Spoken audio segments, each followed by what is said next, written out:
मूलांक 8 म्हणजे ज्यांचा जन्म झाला आहे 8, 17 आणि 26 तारखेला त्यांचा मूलांक असतो 8.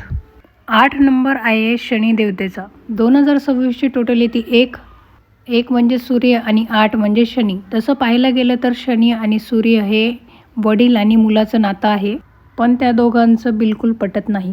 1 आणि 8 हे नंबर अँटी नंबर आहेत. तुम्ही 2026मध्ये जर नवीन बिझनेस स्टार्ट करायचं विचार करत असाल तर ते करू नका. कोणत्याही गोष्टीची नवीन सुरुवात करणं ह्या वर्षी तुम्ही टाळा. जॉब स्विच करणार असेल तर तेही यावर्षी करू नका. यावर्षी तुमचे अपघात होण्याचे चान्सेस आहे, तर तुम्ही ज्यावेळेस ड्रायव्हिंग करत असाल तर गाडी सावकाश चालवा.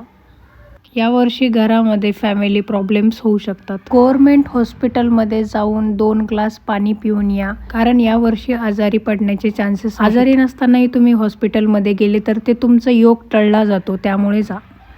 हनुमानाचं दर्शन घेऊन हनुमान चालीसा रोज वाचणं तुमच्यासाठी फायदेशीर ठरणार आहे. मंगळवारी हनुमान मंदिरामध्ये 250 ग्रॅम मोतीचूरचे लाडू घेऊन हनुमानाच्या डाव्या पायाच्या तिथे अर्पण करा.